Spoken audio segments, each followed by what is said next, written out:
درود شریف پڑھ لیں۔ بسم اللہ الرحمن الرحیم، اللہم صلی علی سیدنا و مولانا محمد وعلی آلہ و اصحابہ وبارک وسلم وصلی علیہ۔ اچھا جی، سب سے پہلے تو جو عبارت ہے تھوڑا سا اس کو بھی پڑھ لیتے ہیں، اور اس کے بعد میں عبارت کی وضاحت بھی کرتا ہوں۔ جی، پیج نمبر 11 پہ 10 پہ بل ہاں جی جی طیبہ صاحبہ آپ پڑھیں عبارت وحد الفعل سے۔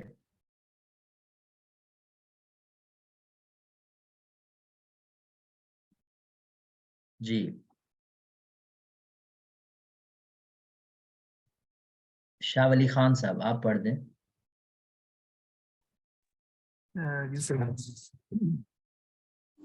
جی السلام علیکم سر۔ وعلیکم السلام۔ ہاں جی ہاں جی پڑھیں پڑھیں، پہلے طیبہ پڑھ دیں اور پھر شاہ ولی خان صاحب سے۔ جی بسم اللہ الرحمن الرحیم۔ وحد الفعل كلمة تدل على معنى في نفسها دلالة مقترنة بزمان ذلك المعنى كضرب يضرب اضرب، جی وعلامته أن يصح جی وعلامته أن ان يصح یصح، یہ لفظ کیا ہے؟ ان یصح۔ جی وعلامته أن يصح الإخبار به لا عنه. اخبارو، إخبار به جی إخبار بھی به لا جی عنه. جی بالکل۔ ودخول قد والسين جی وسوف وسین نہ والجزم. وسینو، وسینی کیا پڑھیں گے؟ والسين والسين ہاں وسینی بالکل۔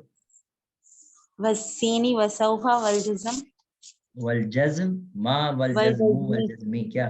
جی والجزمی بالکل۔ جی والتصریف. بس کر دیں جی آگے۔ جی شاہ ولی خان صاحب آپ پڑھیں۔ جی والتصریف الى الماضی والمضارع وكونه امرا او والتصریفی نہیں ہوگا، یہ لفظ ہوگا والتصریف۔ کیا ہوگا؟ والتصریف. جی بالکل، میں مطلب جب بیان کروں گا تو آپ کو سمجھ آ جائے گا یہ کیوں ہے ایسے۔ جی جی جی والتصریف الى الماضی والمضارع وكونه. والمضارعی، ماضی کا تو اعراب صحیح پڑھا آپ نے کیونکہ اسی طرح ہی رہنا ہے، لیکن مضارع کا اعراب کیا ہوگا؟ والمضارعی۔ جی والمضارع وكونه امرا. نہیں وکونہ، یہ کیا بنے گا؟ وكونه جی بالکل، كونه امرا او نهيا او نهيا او نہین، بالکل نہین۔ او نهيا. واتصال الضمائر البارزة مرفوعة. واتصال الضمائر، واتصال الضمائر البارزة جی ہاں کیا ہونا چاہیے؟ بارزة جی بارزتی، بالکل بارزتی۔ آگے المرفوعة. جی المرفوعاتی، بالکل جیسے نحو نحو ضربت والتاء التانيث الساكنة. ہاں یہ ضربتا، ضربتو، ضربتی، یہ تینوں مثالیں انہوں نے دے دی ہیں ایک ہی لفظ لکھ کے۔ جی آگے والتاء التانيث وتاء التانیث الساکنہ، تي. دی وتاء بالکل۔ التانيث الساكنة جی نحو ضربت. جی آگے والنون التأكيد ونون التأكيد. یہ کوئی لفظ صحیح پڑھ کے سنائیں گے مجھے اگر کوئی پڑھنا چاہے اس لفظ کو؟ ونون التأكيد. ہاں جی ونون التأکید. ہاں جی یہ کون پڑھ رہے ہیں ونون التاکیدی؟ غلام مصطفی استاد. ہاں بالکل بالکل ماشاءاللہ، لگتا ہے آپ نے اس پہ اس کو اپنی نظر سے گزارا ہوا ہے پہلے، تو بالکل ٹھیک پڑھ رہے ہیں. وجہ کیا ہے ویسے؟ جی آپ نے پڑھ کے سنایا تھا، مجھے تو وہی یاد ہے، میں نے ویسے ہی چلیں کوئی بتائیں گے وجہ پھر؟ یہ اضافت میں یا واپس آ جاتا ہے استاد جی. اچھا تو اصل میں کیا تھا؟ چلیں ثاقب بھائی.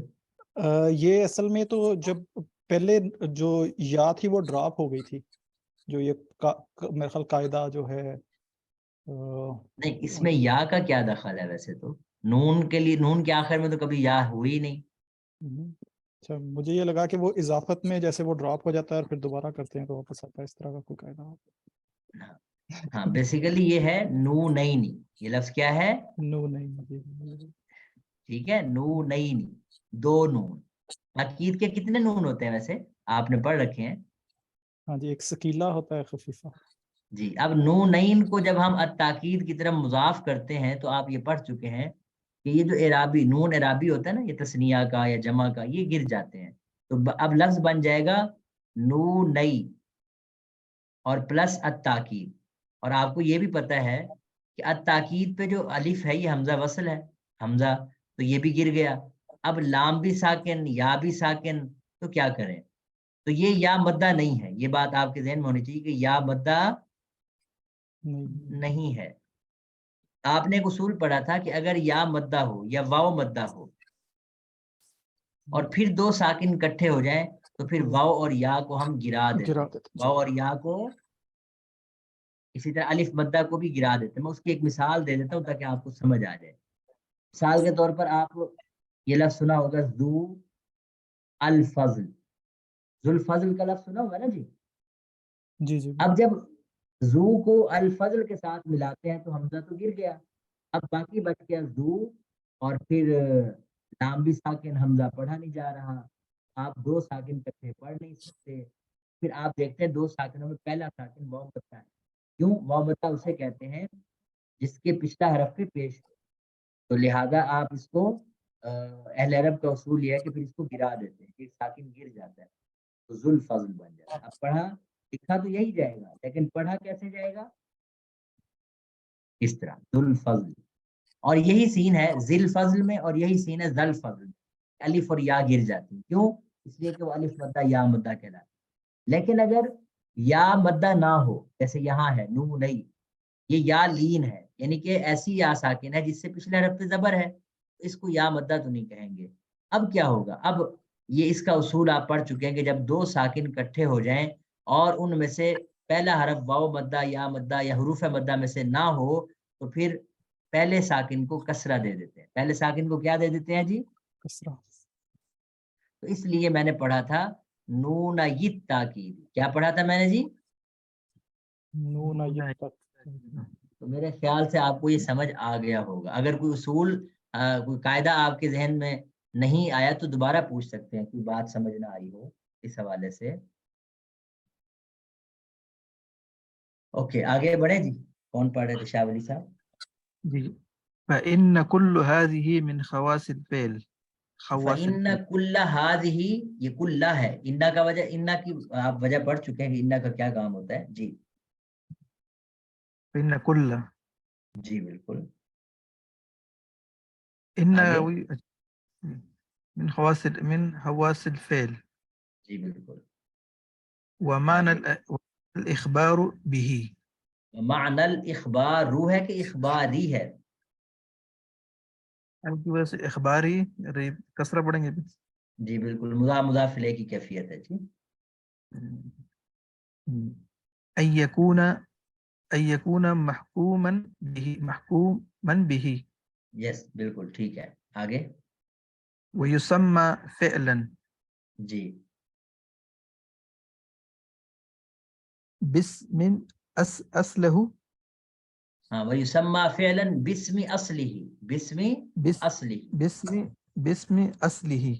وهو لأن وهو المصدر المصدر. جی بالکل. هو المصدر جی. لأن المصدر هو فعل الفاعل حقيقته. لأن المصدر هو فعل الفاعل حقیقتا. ٹھیک ہے جی. اچھا آگے ہیں جی، آخر سے میں چونکہ لسٹ آج چلا رہا ہوں جی، طفیل صاحب جی آگے پڑھے ذرا.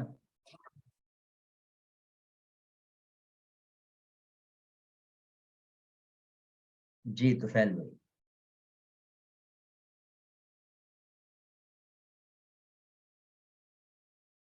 یہاں سے پڑھنا ہے جی. سلمان حبیب صاحب. السلام علیکم استاد جی. جی وعلیکم السلام ورحمۃ.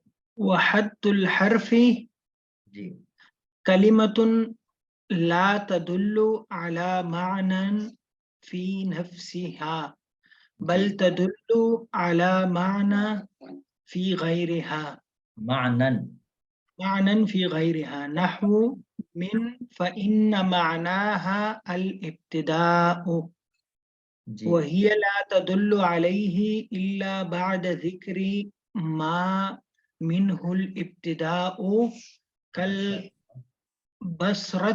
والكوفة جی مثلا تقول جی سرت من البصرة إلى الكوفة جی آگے. وعلامته ألا يصح الإخبار عنه ولا به وألا يقبل جی علامات الأسماء علامات الاسماء کے علامات الاسماء. علامات الأسماء علامات ہو کیوں پڑھا تھا آپ نے، یا علاماتی اگر پڑھنا ہے تو کیوں پڑھنا ہے، کوئی اس کی علامات وجہ؟ تو میں نے اس لیے پڑھا ہے کہ علامات وہ مطلب وہ جو پہلے آتا ہے وہ ہوتا ہے کیا کہتے ہیں مرفوع ہوتا ہے، اس کے بعد اضافت کی وجہ سے وہ مضاف الیہ کی وجہ سے وہ ہو گیا تھا. نہیں علامات آپ اس کو فائل بنا رہے ہیں یکبل کا، ایسے فائل ہی ہے. جی وہ فائل جی علامات الاسماء اس وجہ سے میں وہ کر اس رہا کا تھا. مطلب یہ ہوگا کہ اس اسماء کی علامات قبول نہ کریں. جی میں یہی سمجھ علامات، رہا ہوں. ہاں تو حالانکہ مطلب تو یہ ہونا چاہیے کہ حرف وہ ہے جو اسم کی علامات کو قبول نہ کرے. اچھا جی تو یعنی یکبلا کے اندر وہ ہوا ضمیر ہے جو کس کی طرف لوٹ رہی ہے، حرف کی طرف، جس کی حرف بات ہم کر جی رہے ہیں. تو گویا فائل جی اس کا اس کے اندر موجود ہے. تو اب یہ لفظ جی کیا کہلائے گا؟ علامات. علامات الاسماء جی بالکل. آگے آ، ولا. ولا علامات الافعال ہاں ولا وللحرف علامات الافعال. جی بالکل. جی اسی طرح جو پیسے ہوا کیونکہ یہ معطوف ہے تو اسی طرح آئے گا. وللحرف فی کلام العربی بس فوائد. یہاں تک بہت ہے جی، یہاں تک بہت ہے. تو یہ جتنی عبارت آج ہم نے پڑھی ہے، اس سے پہلے ویسے ہم نے اسم کی بات کی تھی کچھ، وہ رہتی ہے، میں آج اس کو مکمل کرتا ہوں اور اس کے ساتھ ساتھ پھر ہم فعل کی طرف بڑھتے ہیں. اچھا آپ کو پچھلے سبق میں کچھ چیز ایسی ہو جو سمجھ نہ آئی ہو یا کسی کا کوئی سوال ہو، پوچھ سکتے ہیں جی. علامات ہم نے پڑھی تھیں اور یہ عربی عبارات پہلے تو ہم اردو میں پڑھا کرتے تھے، اب یہی چیزیں ہم عربی میں پڑھ رہے ہیں.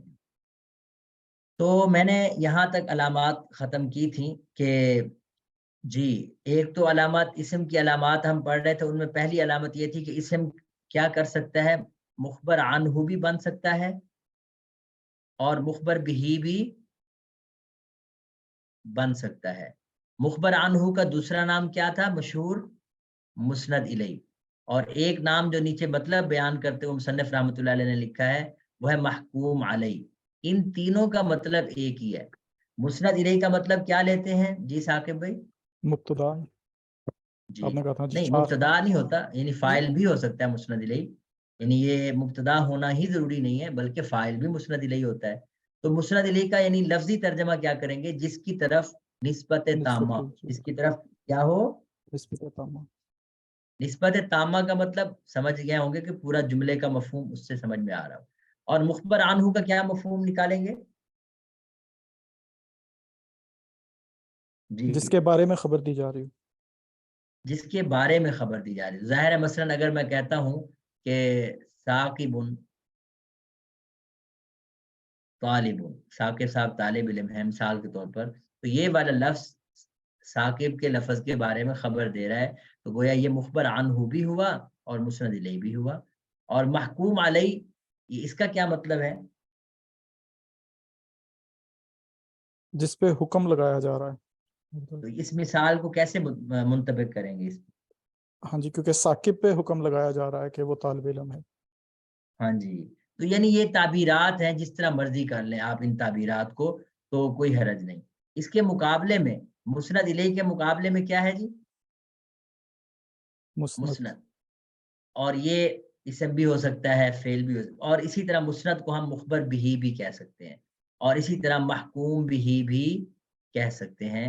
یعنی جن الفاظ کے ذریعے ہم حکم لگاتے ہیں وہ محکوم بہ ہے، اور جس پر لگاتے ہیں وہ کیا ہوتا ہے؟ محکوم علیہ.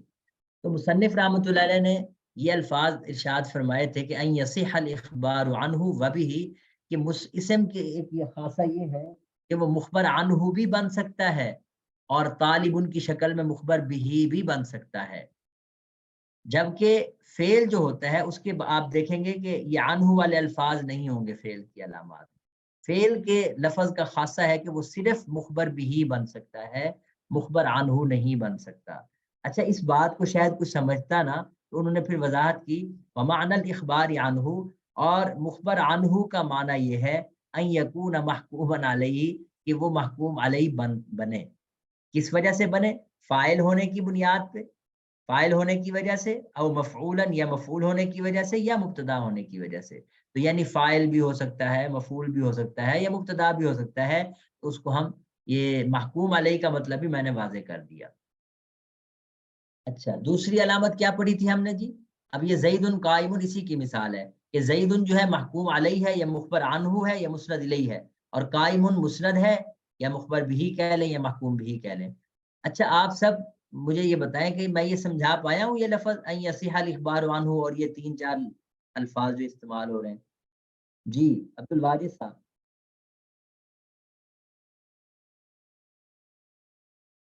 جی اظہار اللہ صاحب، اطہر بھائی. جی استاد جی سمجھ آ رہی ہے جی، کوشش کر رہے ہیں فالو کرنے کی. جی اظہار اللہ صاحب، غلام مصطفیٰ صاحب. جی استاد جی. آپ اس میں پوچھ رہے ہیں؟ ہاں ہاں پوچھیں. نہیں، جو آپ کہہ رہے ہیں کہ ان یصح میں، ہاں ہاں جی سیگے کی سمجھ ٹھیک ہے کہ سمجھ نہیں آ رہی؟ آ گئی ہے استاد جی. ٹھیک ہو گیا، ٹھیک ہے. اوکے، دوسری علامت ہم نے کیا پڑھی تھی؟ والاضافت. یہ ان یصح بیسیکلی کس کے مفہوم میں ہے؟ مصدر کے مصدر مفہوم. جی، ٹھیک ہے جی. اب مصدر کے اوپر عطف ہے والاضافت. ٹھیک ہے جی. اس وجہ سے گویا یہ فعل مصدر کی اسم کی تعویل میں ہو کر رفع کی جگہ پر ہے. کس کی جگہ پر ہے؟ رفع کی جگہ پر. اس لیے جب اس پہ عطف پڑے گا تو وہ جو اس کا عطف پڑے گا وہ بھی مرفوع ہوگا. اس لیے پڑھا والاضافت، اور اس لیے پڑھا ودخول لام التعریف، کہ دخول کا عطف بھی اسی پہ ہے. اب آگے جو ہے والجرو بھی بعض لوگ پڑھتے ہیں اور والجری بھی پڑھ دیتے ہیں. اگر والجری پڑھیں گے تو پھر اس کا عطف اللام التعریفی پر ہوگا، اور اسی طرح والتنوینی بھی پڑھ دیتے ہیں، والتنوینو بھی پڑھ دیتے ہیں. تو یہ اعراب کی وضاحت میں نے آپ کو کر دی. تو یہ ان دو کی. لیکن آگے والتثنیہ جو ہے یہ الگ سے ہے. پھر والتثنیۃ، کیوں؟ اس کا عطف پھر دخول اور ان یصح پہ ہے.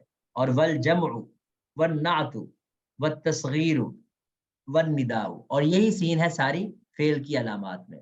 اچھا، یہ علامات تو آپ بار بار پڑھ چکے ہیں. نعت کا کیا مطلب ہے جی عبد الواجد صاحب؟ نعت کا کیا مطلب ہے؟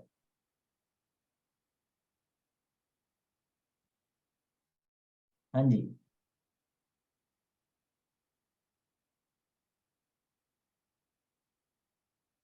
جی کوئی اور بتائیں جی. موصوف استاد جی. صرف ہاں جی، کسی لفظ کا اس میں سے موصوف، کسی لفظ کا موصوف. موصوف ہونا. صفت جو ہے نا وہ اس کو بعض لوگ تو خیر یہ تعویل کر کے کہہ دیتے ہیں کہ وہ بھی اسم ہوتا ہے، لیکن صفت آپ دیکھیں گے کہ وہ فعل کا جملہ بھی صفت بن رہا ہوتا ہے. یہاں مراد ہے موصوف ہونا. بالکل ٹھیک ہے. اچھا، اسی طرح تصغیر کا بھی آپ کو پتہ ہے. ندا کا مطلب یہ ہے کہ ایسے الفاظ جن کو آواز دی گئی ہو، یا یوں کہہ لیں کہ جن کے شروع میں حرف ندا ہو. حرف ندا کتنے ہیں؟ 4 ہیں استاد جی. ایا یا اور ایا ہے ایک 5 ایا. ہیں، ائی اور حمزہ مفتوح. ایا ہے ایک. یہ لفظ ہے ایا، ایا. ٹھیک ہے، یا ایا حیا ای اور حمزہ مفتوحہ. تو یہ حمزہ مفتوحہ بھی ندا کا کام کرتا ہے. ٹھیک ہے جی. اچھا، اس کے بعد فرمانے فَإِنَّ كُلَّ هَذِهِ مِنْ خَوَاصِ الْإِسْمِ، کہ یہ سب کی سب اسم کے خواص میں سے ہیں. خواص کا خاصتن کی جمع ہے. خاصہ کا مطلب ہوتا ہے کسی شے کے خاصے سے مراد خاصۃ الشیء توجد فیہ ولا توجد فی غیرہ. یہ شاید نیچے الفاظ بھی لکھے ہوں کہ کسی چیز کا خاصہ وہ ہوتا ہے جو اس میں ہی پایا جاتا ہے اور اس کے غیر میں، اس کے کسی اور فرد میں نہیں پایا جاتا. تو یہ سارے کے سارے اسم کے خواص ہیں، کسی اور میں نہیں ہو سکتے، صرف اسم کے اندر ہوں گے. ومعنی الاخبار عنہ، یہ بھی میں بتا چکا ہوں کہ اخبار عنہ کا مطلب یہ ہے کہ وہ محکوم علیہ بنے. محکوم علیہ کا مطلب کیا ہے؟ یا تو فاعل ہونے کی وجہ سے، یا مفعول ہونے کی وجہ سے، یا مبتدا ہونے کی وجہ سے اس پہ حکم لگایا جا سکے. وَيُسَمَّ اسْمًا لِسُمُوِّهِ عَلَى قَسِيمَيْهِ لَا لِكَوْنِهِ وَاسْمًا عَلَى الْمَعْنَى. اس کی وضاحت کرنی تھی میں نے. تو اسم کو اسم کیوں کہتے ہیں؟ یعنی یہ اسم کو، یہ جو اصطلاح ہے، ٹرم ہے، اس کا یہ نام ہم نے کیوں رکھا؟ تو اس کی وجہ بیان کرتے ہوئے مصنف رحمۃ اللہ علیہ 2 موقفوں میں سے ایک موقف کو ترجیح دیتے ہوئے بیان کر رہے ہیں کہ اسم کو اس لیے اسم کہتے ہیں کہ یہ بلند ہوتی ہے اپنے قسیمین پر. قسیمین کا مطلب میں نے بتایا تھا، قسیم جو مد مقابل قسم ہوتی ہے اس کو ہم کہتے ہیں قسیم. مد مقابل قسم کو ہم کیا کہتے ہیں جی؟ قسیم. قسیم. تو اس میں 2 موقف ہیں. ایک بصریین کا ہے، میں نے کچھ اشارہ کیا تھا لیکن آج بتا. بصریین حضرات کا موقف یہ ہے، اصل میں جب نحو ترقی کر گیا اور ایک باقاعدہ فن کے طور پہ متعارف ہوا تو یہ بہت بڑے 2 جو ہیں وہ اہل علم ہیں، ایک بصریین کے اور کوفیین کے. ان کے موقف میں گرامر کے لحاظ سے آپ کو کچھ اختلافات ملتے ہیں. یہ ایسے ہی ہیں جیسے آپ فقہ کے اندر ان کا اختلاف پڑھتے ہیں، احناف اور شوافی کا. تو تقریباً ان کے اختلافات آپ کو اسی نوعیت کے ملتے ہیں. تو بصریین حضرات یہ فرماتے ہیں کہ اسم کا جو لفظ ہے نا، یہ کس سے مشتق ہے؟ سم ون سے مشتق ہے. کس سے مشتق ہے؟ Some one. سم ون کا کیا معنی ہوتا ہے؟ بلند ہونا. سم ون کا کیا معنی ہوتا ہے؟ بلند ہونا. اب ہوا یہ کہ واو کو حذف کر کے اس کی شروع میں حمزہ لے آئے متبادل کے طور پہ، تو یہ اسم ون سے کیا بن گیا؟ اسمن بن گیا. اس کے اوپر دلیل ان کے پاس کیا ہے؟ وہ کہتے ہیں اصل میں اس کی جمع کیا آتی ہے؟ اسماءن. کیا آتی ہے؟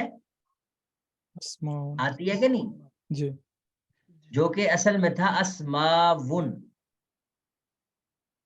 اسی طرح اس کی تصغیر آتی ہے سمیون. کیا تصغیر آتی ہے؟ سمیون. جو کہ یعنی یہ قانون لگنے کے بعد سمیون بن جاتی ہے. کیا بن جاتی ہے؟ سمیون. تو جو جمع اور تصغیر جو ہے وہ لفظ کو اپنی اصلی حالت کی طرف لے جایا کرتے ہیں. اس کا مطلب یہ ہوا کہ اس کی اصلی حالت یہی ہے کہ یہ سمون سے مشتق ہے. اگر یہ اسمون سے مشتق ہوتا پھر یہ جمع اور تصغیر اس طرح نہ ہوتی. جمع پھر اس کی تصغیر کیا ہوتی اگر یہ، اچھا کوفیین کا پہلے موقف سن لینا. کوفیین کہتے ہیں کہ وسمن سے مشتق ہے. کس سے مشتق ہے؟ وسمن. وسمن کا معنی ہوتا ہے علامت. تو بصریین یہ کہتے ہیں کہ اگر یہ وسمن سے مشتق ہوتا تو اس کی تصغیر کیا ہوتی؟ وہ سیمن. کیا ہوتی؟ وہ سیمن. آپ کو تصغیر بنانا تو آتی ہے، تو اس وجہ سے آپ دیکھ رہے ہیں کہ اس من کی تصغیر وہ سیمن کہیں بھی آپ نہیں پڑھیں گے بلکہ سمیون. یہ قرآن پاک میں بھی استعمال ہوا سمیون. کہاں لفظ استعمال ہوا؟ سمی. سورہ آپ مریم میں دیکھیں گے تو اینڈ پہ آپ کو یہ لفظ نظر آ جائے گا. تو خیر وہ صحیح من تو نہیں ہے تصغیر، اس لیے ان کا موقف زیادہ وزنی ہے. تو اچھا وہ اب تھوڑی سی وجہ چلیں یہ بھی کر دیں. وہ یہ کہتے ہیں کہ مصریین کہتے ہیں جب اس کا معنی ہی بلند ہونا ہے تو اسم کو کیوں نام رکھا گیا, یعنی یہ اصطلاح کیوں بنائی گئی؟ اس لیے کی گئی کہ یہ اپنے قسیمین پہ بلند ہوتا ہے. کس طرح بلند ہوتا ہے؟ اسم جو ہے وہ مسند اور مسند الیہ دونوں ہو سکتا ہے کہ نہیں؟ جی جی لیکن فعل صرف مسند ہو سکتا ہے اور حرف نہ مسند ہوتا ہے نہ مسند الیہ. تو گویا اس کے اپنے قسیمین پر مد مقابل اقسام پر بلند ہونے کی وجہ سے اس کا اہل فن نے اسم کو یعنی اس طرح کے الفاظ کو کیا نام دے دیا؟ اسم کا نام دے دیا. اور کفیین حضرات وہ یہ کہتے ہیں کہ یہ اصل میں وسم تھا. وسم کا معنی علامت ہوتا ہے, تو چونکہ یہ اسم کے جو الفاظ ہوتے ہیں وہ بھی اپنے معنی کے اوپر علامت کے طور پہ ہوتے ہیں, اس لیے ہم اس کو یعنی جو ہے اسم کہتے ہیں. اور وسم کو اسم کیسے بنایا؟ واو کو ہٹا کے ہم نے حمزہ لگا دیا. تو اس طرح کلام عرب میں کچھ اور مثالیں بھی ملتی ہیں کہ واو کو حمزہ بنا دیا جاتا ہے, ایسا ہو سکتا ہے. لیکن جواب یہ ہے کہ اگر اسم اپنے معنی پہ علامت ہے تو کیا فعل اپنے معنی کو نہیں بتاتا؟ جی بتاتا ہوں. تو اس لیے یہ جو موقف ہے وہ مصنف رحمۃ اللہ علیہ کے ہاں کمزور ہے.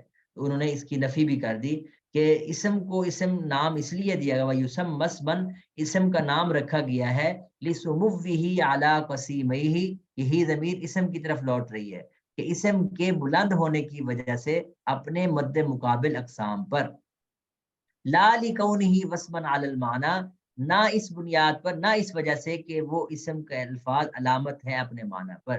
تو گویا اس چھوٹے سے جملے میں دو بڑے بڑے موقف انہوں نے بیان کر دیے ہیں. یہ بات سمجھ آئی ہے؟ جی کوئی تصدیق فرمائے جی, میں آگے بڑھوں. جی جی استاد جی جی استاد آئیے جی. سر. اوکے اچھا جی آگے بڑھتے ہیں. پھر وحد الفعل جو آج کی عبارت پڑھی ہے, تو فعل کی تعریف تو آسان ہے جی, کیا کریں گے اظہار اللہ بھائی؟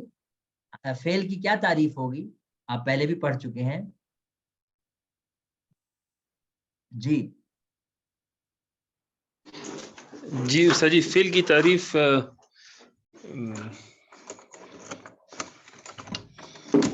میں بھول گیا یہ اس میں.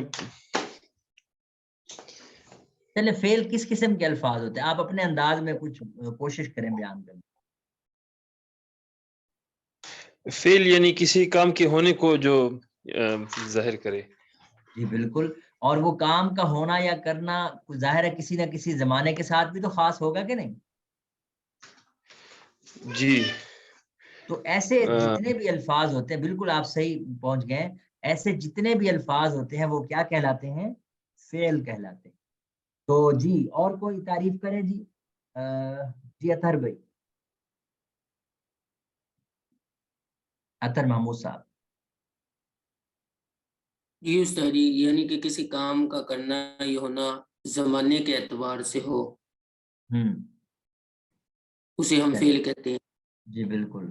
اور یہاں جو تعریف لکھی ہے وہ یہ ہے کہ فعل وہ لفظ ہے تدل علی معنی فی نفسها, یہ تو وہی الفاظ ہیں جو اسم میں بھی ہم نے پڑھا کہ حد الاسم کلمۃ تدل علی معنی فی نفسها, کہ فعل وہ لفظ ہے, کلمہ ہے جو کسی معنی پر دلالت کرتا ہے فی نفسها بذات خود, یعنی اس کو کسی لفظ کی ضرورت نہیں پڑتی, کسی اور لفظ کو ملانے کی ضرورت.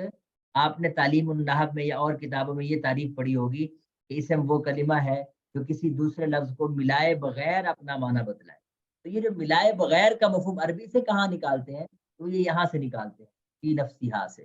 وہ یہ کہتے ہیں کہ وہ لفظ ہے جو کسی معنی پر تو دلالت کرتا ہے لیکن فی نفسها کرتا ہے, بذات خود کرتا ہے, اپنی ذات کے اندر وہ کسی معنی پر دلالت کر رہا ہوتا ہے, اس کو کسی اور لفظ کے ملانے کی ضرورت محسوس نہیں ہوتی. تو یہ فی نفسها کا جو لفظ ہے یہ اس مفہوم کو بتا رہا ہوتا ہے. اچھا کیسی دلالت؟ دلالتا مقترنتا بزمان ذلك المعنی, ایسی دلالت, یہ حال ہے, یا بلکہ مفعول مطلق کہیں گے, سوری, ایسی دلالت کہ مقترنتا جو ملی ہوئی ہو بزمان ذلك المعنی, اس مفہوم کے زمانے کے ساتھ, یعنی جو معنی ہے اس معنی کے اندر کوئی زمانہ بھی ہمیں مل رہا ہو. اور وہ تین ہی زمانے ہیں، ماضی، حال اور مستقبل. یعنی ان تین زمانوں میں سے کوئی کسی زمانے کا مفہوم اس معنی کے اندر ہمیں مل رہا ہو. جیسے اس کی مثال ہے کا زارابا. اب دیکھیں جی نقی محمد صاحب، آپ مجھے بتائیں گے کہ زارابا یضرب اضرب یہ کیا ہے؟ بلا زارابا فعل ہے، یہ ایسا ہی ضربہ ہے، ماضی ہے. جی جی اور یضرب ضربہ یضرب مضارع ہے اور یضرب فعل امر ہے. تو کاف یہ حرف جارہ ہے. کاف کیا ہے؟ حرف جارہ. تو حرف جارہ فعل پہ داخل ہوتا ہے. ابھی ہم پڑھ کے آئے ہیں کہ حرف جارہ تو فعل پہ نہیں ہوتے داخل.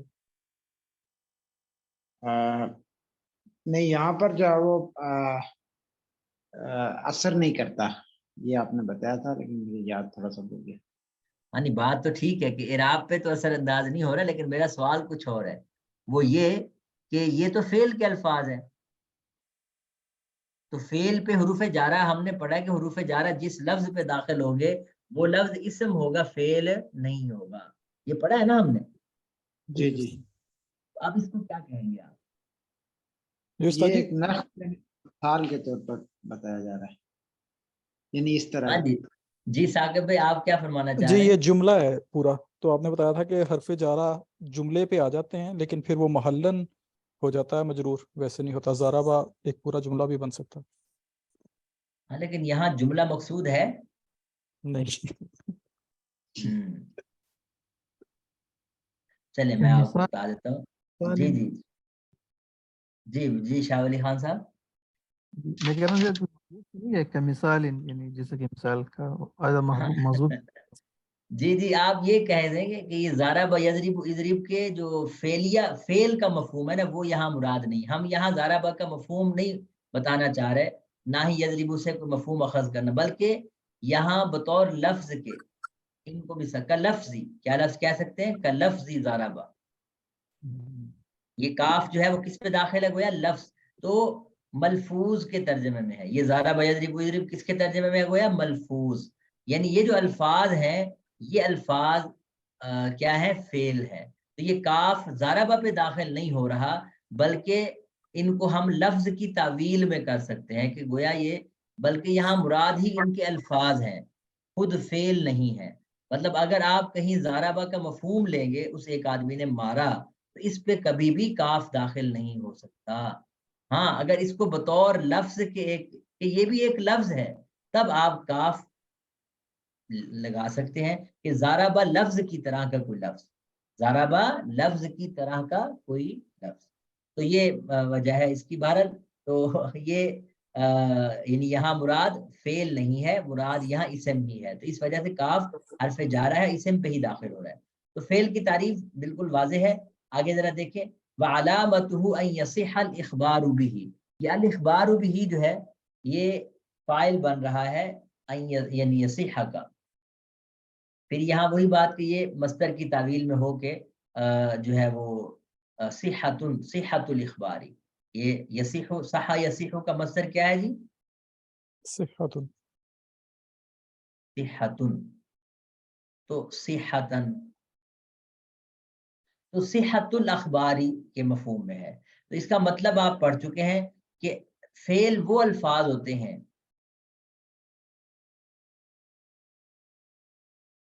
جن کے ذریعے خبر دی جا سکتی ہے، جن کے بارے میں خبر نہیں دی جا سکتی. اب آسان الفاظ میں کیا کہیں گے کہ وہ مخبر بھی بن سکیں. کیا بن سکیں؟ صرف مخبر بھی، مخبر عنہ نہ بن سکیں. اب جب میں مخبر بھی کہہ رہا ہوں تو اس میں اس کے ساتھ والے الفاظ اور کون کون سے تھے؟ مقوم بھی مسند اور مسند بھی. جی، تو یہ بن سکیں. تو یہ تینوں لفظ میں کٹھے چلا رہا ہوں، آپ کو اس میں کنفیئر نہیں ہونا چاہیے، تینوں ایک ہی بات ہے. ایک علامت تو یہ ہو گئی. اس کی مثال انہوں نے نہیں دی بلکہ پیچھے گزر چکی ہے. مثلا کوئی مثال ہم دیکھتے ہیں، قام زید، یا اسی کو الٹ کر دیں زید قام. اب یہ قام کے جو الفاظ ہیں یہ گویا خبر دے رہے ہیں کس کے بارے میں؟ زید کے بارے میں، دونوں جملوں میں، اس جملے میں بھی اس میں بھی. اب پہلا جو جملہ ہے اس جملے میں زید کے بارے میں قام جو خبر دے رہا ہے یہاں مسند بھی اس کو کہیں، مسند کہیں گے یا محکوم بھی کہیں گے یا مخبر بھی کہیں گے، تو یہ فعل ہے، اور زید جو ہے یہ مسند الیہ ہے یا محکوم علیہ ہے یا مخبر عنہ ہے اس کے بارے میں، تو یہ گویا فاعل ہے۔ لیکن اس جملے میں زید مبتدا بن رہا ہے، مسند الیہ ہو کر کیا بن رہا ہے؟ مبتدا۔ مسند الیہ فاعل بھی ہو سکتا ہے اور مسند الیہ کیا بن سکتا ہے؟ مبتدا بھی بن سکتا ہے، اور کام دونوں صورتوں میں مسند ہے، اور مسند صرف فعل ہو سکتا ہے، یعنی یہ اسٹیٹمنٹ نہیں، فعل صرف مسند ہو سکتا ہے، مسند تو اسم بھی ہو سکتا ہے، تو فعل کی خاصیت یہ ہے کہ وہ صرف کیا ہوتا ہے؟ مسند بولے ہاں مسند ہوتا ہے۔ اچھا، وَدُخُولُ قَدْ وَالسِّینِ وَسَوْفَ وَالْجَزْمُ، اب یہ دیکھیں وَدُخُولُ قَدْ وَالسِّینِ وَسَوْفَ، یہ دخول کا عطف جو ہے صیحۃ کے اوپر ہے، اور اس وجہ سے یہ پیش کے ساتھ ہے۔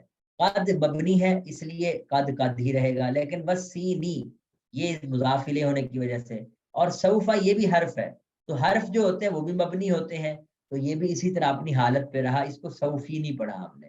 تو یہ تینوں علامتیں ہیں مختصر سی، کہ کسی لفظ کے شروع میں آپ کو قد نظر آ جائے تو وہ بھی فعل ہوگا، کسی لفظ کے شروع میں سین نظر آ جائے وہ بھی فعل ہوگا، کسی لفظ کے شروع میں سوفا نظر آ جائے وہ بھی کیا ہوتا ہے؟ فعل۔ جی والجزم اس کا عطف اس پہ ہے، اور اسی طرح کسی لفظ کے اوپر جزم آ جائے، آپ اس کو ویسے والجزمی بھی پڑھ سکتے ہیں اس لحاظ سے، یہ دیکھیں انہوں نے جو ڈبل ڈیش لگائی ہے نا، ان کے لگانے کا مقصد یہ ہے کہ آپ اس کو سمجھیں کہ یہ دخول کے بعد سارا کا سارا یہ عطف یعنی مضاف الیہ ہے، تو والجزمی بھی ٹھیک ہے کہ جزم کا داخل ہونا، کسی لفظ کے آخر میں سکون آ جائے تو یہ سکون کا داخل ہونا یہ کس کا اعراب ہے؟ فعل کا، جیسے لم یضرب، لم ینصر۔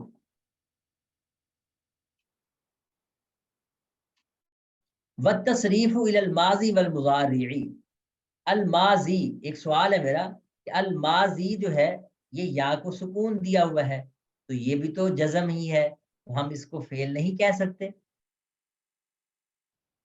ہاں جی، لام بھی تو الف لام تعریف بھی استاری اس پہ داخل ہے۔ ہاں چلیں، اگر میں الف لام ہٹا دیتا ہوں الا ماضی کہہ دیتا ہوں، ویسے الا ماضی نہیں ہوگا، پھر الا ماضین ہو جائے گا، کیا ہو جائے گا؟ فاعل کا وزن استاری یہ بن رہا ہے۔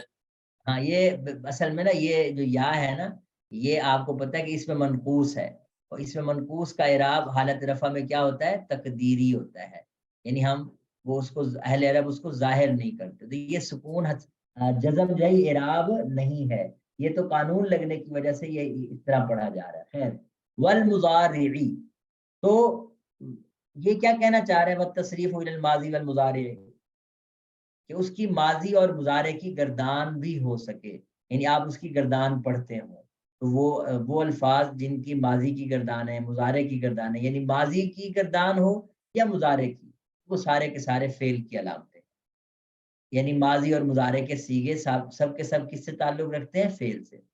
اسی طرح وَقَوْلُهُ أَمْرًا أَوْ نَهْيًا، کہ کسی لفظ کا امر ہونا یا نہیں ہونا، کوئی لفظ امر کے سیغے ہیں، نہی کے سیغے ہیں، وہ بھی کیا ہوں گے جی؟ فعل ہی ہوں گے، یہ بالکل آسان سی بات ہے۔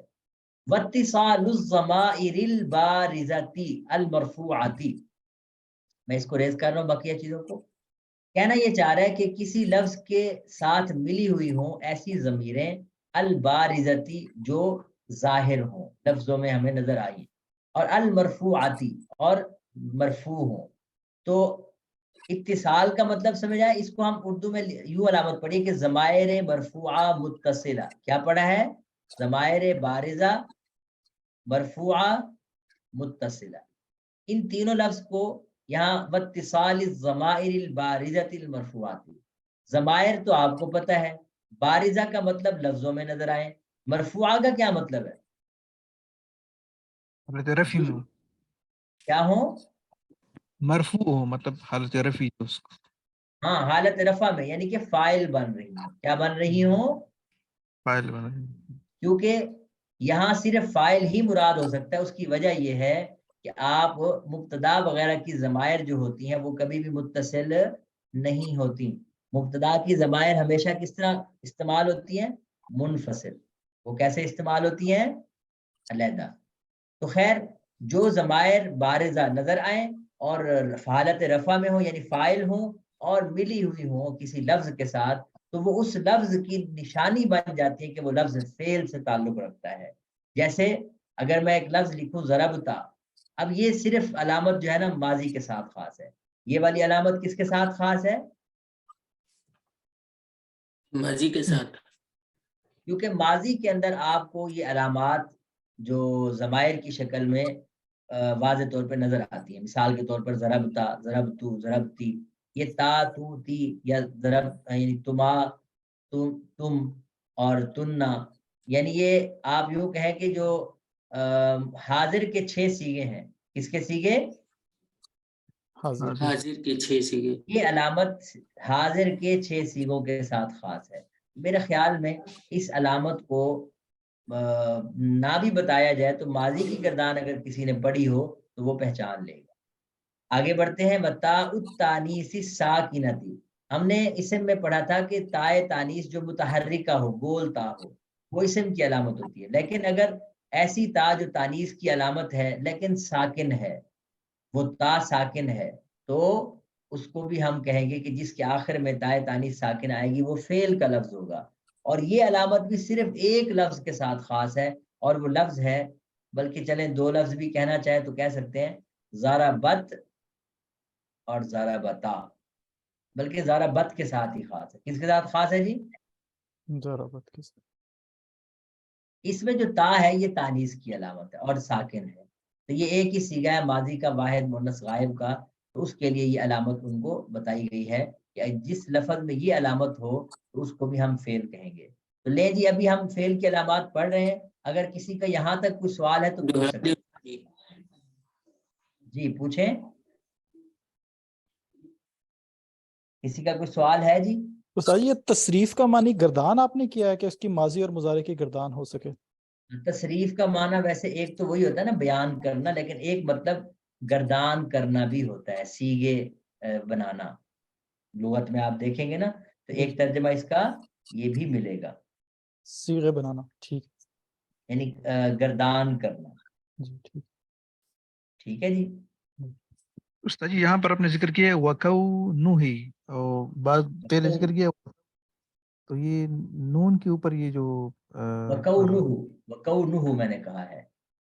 نہیں اس سے پہلے ایک جگہ پر وَكَوْنِهِ جی وہ لکون ہی تھا، وَكَوْنِهِ وہ اس میں لام بھی تھا. اس میں لِكَوْنِهِ تھا نا، وہ پیچھے گزر چکی ہے بات پچھلے پیج پہ. یہ تھا لِكَوْنِهِ، یہ جس کو میں نے شیڈ کیا نظر آ گیا. جی جی جی. تو یہاں چونکہ اس کا عطف کس پر ہے؟ ان یصح کے اوپر. ٹھیک ہے. اور تصریف کا ترجمہ یہ بھی کہہ سکتے ہیں کہ ماضی اور مضارع کی طرف پھیرنا. ٹھیک ہے. تو یہ پھیرنے کو اصطلاحی طور پر ہم صرف کے انداز میں گردان کرنا بھی کہہ دیتے ہیں. ٹھیک ہے. اور کوئی بات کسی کا سوال ہو؟ جی اچھا، یہ جو میں نے کہا ہے بارزہ مرفوع متصلہ، تو یہ ایک تو حاضر کے 6 چیزیں ہیں اور اس میں متکلم کے سیغے بھی تو شامل ہیں. استاد جی آپ کی آواز کٹ رہی ہے. میری آواز کٹ رہی ہے سب کو؟ نہیں ابھی آ رہی ہے استاد جی. اب ٹھیک ہو گئی. تھوڑی سی ڈاؤن ہو. اچھا میں یہ گزارش کر رہا ہوں کہ آپ نے جو علامت پڑھی ہے نا واتصال الضمائر البارزہ، اس میں ایک انہوں نے ضربتو بھی تو کہا ہے نا، تو متکلم کے سیغے بھی دونوں ضربتو ضربنا، تو گویا حاضر کے 6 سیغے اور متکلم کے بھی 2 سیغے، یہ بھی ضمائر بارزہ متصلہ مرفوعہ کہلاتی ہیں جو کہ نظر آ رہی ہوتی ہے، تو یہ فعل کی علامت کہلاتی ہے. جی کسی کا کوئی سوال؟ جی یہ آپ بتا رہے کہ تائے تانیث ساکنہ یہ اسم کی علامت ہوتی ہے؟ نہیں، متحرکہ. وہ اگر ساکنہ کے بجائے کیا لکھ دیں؟ متحرکہ، وہ اسم کی علامت ہے. جیسے فاطمہ ہے، اب فاطمہ میں یہ طلحہ ہے اب طلحہ تو فاطمہ تو ان میں تا جو ہوتی ہے یہ ساکن فاطمت نہیں کہتے، ہم اس کو فاطمت نہیں کہتے بلکہ کیا کہتے ہیں فاطمہ تو یا طلحہ تو۔ جی اور کوئی سوال؟ میرے خیال میں ہم آگے بڑھتے ہیں۔ جی اگلی علامت ہے وَنُونَ التَّاکِیدی، تو اس کا مطلب تو میں نے وہیں بتا دیا کہ تاکید کے جو نون ہے، نون ثقیلہ کی جتنی بھی گردانیں ہیں وہ ساری ظاہر جس کے آخر میں نون ثقیلہ آ جائے یا نون خفیفہ آ جائے تو یہ اس جس لفظ کے آخر میں آئیں گے وہ لفظ کیا کہلائیں گے؟ فعل۔ مثال کے طور پر لَيَقُولُنَّ، لَنَنصُرَنَّ، لَيَنصُرَنَّ، اور امر کی گردانوں میں بھی یہ نون ثقیلہ نون خفیفہ جہاں جہاں آپ کو نظر آئے تو یہ بھی کس کی علامت ہے جی؟ فعل کی علامت۔ کس کی علامت ہے؟ فعل کی علامت۔ جی تو فَإِنَّ كُلَّ هَذِهِ مِنْ خَوَاصِّ الْفِعْلِ، یہاں بھی وہی بات کہ یہ سب کی سب جو آپ نے دیکھی ہیں یہ فعل کے خواص ہیں۔ یہ کیا ہے؟ فعل کے۔ اور آگے وہ بات جو پہلے بھی آپ نے دیکھ لی، معنی الاخبار بھی ان یکون محکوما بھی، اخبار بھی کا مطلب یعنی مخبر بھی ہونے کا مطلب یہ ہے کہ وہ محکوم بھی بنے۔ محکوم بھی کا کیا مطلب ہے جی؟ جس کے بارے میں خبر دی جائے، خبر خود۔ ہاں جی، جس کے بارے میں خبر دی جائے، کے بارے میں یا جس کے ذریعے؟ جس کے ذریعے۔ ہاں جس کے بارے میں اگر کہیں گے تو وہ کیا ہوگا؟ اسم۔ وہ اسم ہوگا۔ ہاں وہ صرف اسم کا خاصہ ہے، جی جی۔ یعنی جو مخبر عنہ۔ اور اس طرح محکوم بھی کا کیا مطلب ہے؟ جس کے ذریعے خبر دی جائے۔ حکم ہاں جی، چلایا جس کے ذریعے حکم لگایا جائے۔ محکوم بھی کا کیا مطلب ہے؟ جس کے ذریعے حکم لگا جائے۔ جی بالکل۔